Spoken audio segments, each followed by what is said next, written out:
Thank you, Mr. Chairman. Thank you so much for holding this hearing. I wanted to associate myself with Senator Toomey's remarks. This is a place, I think, where there is very broad bipartisan support, and that we ought to figure out how to advance these bills in a bipartisan way. So much of the debate that we have around this place is this left-right discussion that no one at home really understands and frankly find meaningless. And we are at a position now, I think, where as a Congress we can actually support what is the most innovative economy in the world still, and drive this innovation in a way that actually is promoting job growth here in this country and promoting wage growth in the country, the two biggest issues that the people that I represent face, frankly.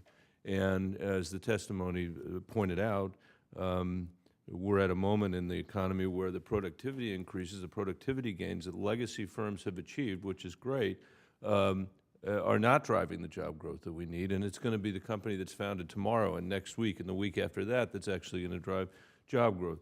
The other point I want to make before asking one question is the critical importance that education plays in all of this. You know, the worst the unemployment rate ever got for people with a college degree in the worst recession since the Great Depression, the recession we just went through, was 4.5%. And there's a reason for that. And if we're not educating the people in this country to be able to do these jobs, the capital formation that we're all talking about here is going to go someplace else to find human capital that actually can drive these new businesses. So I mentioned that it's not within the jurisdiction of this committee, but it's a very important part of what we're dealing with.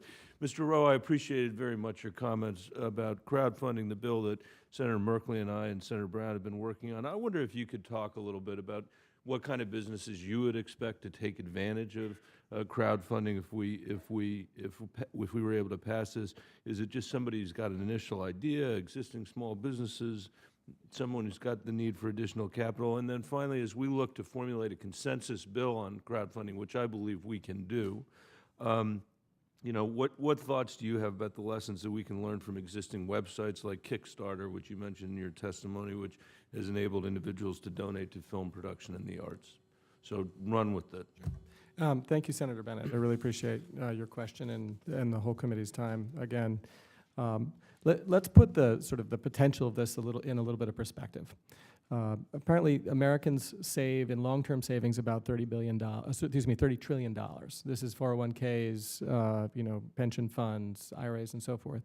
Author Amy Cortese framed this by saying, if Americans took 1% of their savings and put them into, instead of saving it in a 401k, invested it with another business somewhere in their town, just 1% of their money, that would create a pool of money that's 10 times bigger than all the venture capital that we invest every year in this country. It would create a pool of capital that's half as big as all outstanding small business loans. So the size of this, just first of all, is simply huge. And the Kickstarter analogy, this came out, I think, in Talking Points memo recently, and there was some debate about the accuracy of the figures, but I think they really nailed it now.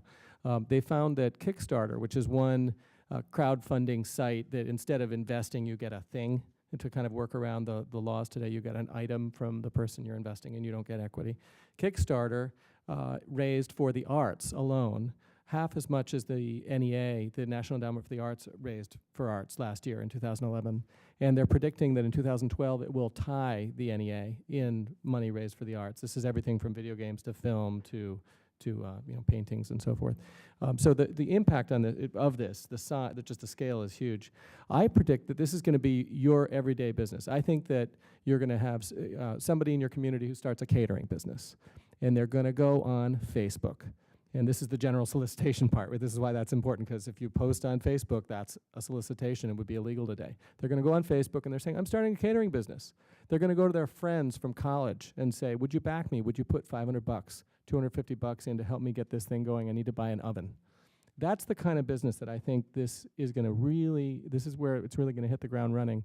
And where it really is different from what, you know, for instance, happened in the late 1990s with the IPO boom and the venture capital. That happened in a very small part of the country, in a very small type of business. The rest of the country didn't see those benefits. I think we're talking about something which is timeless and which is growing. So that's the first part. If you're interested, I do have some very concrete suggestions, having talked to dozens of people about your bill and other bills.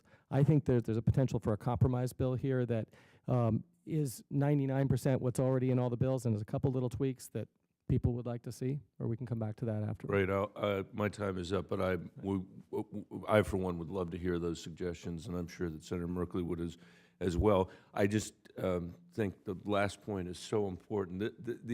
These initiatives will inject capital throughout the country, throughout the entire geography of the country in a way that we have not seen before. This really is about Main Street, and we need to do everything we can do to make sure we protect the investors that will come. But I think the potential here is just enormous. So thank you, Mr. Chairman.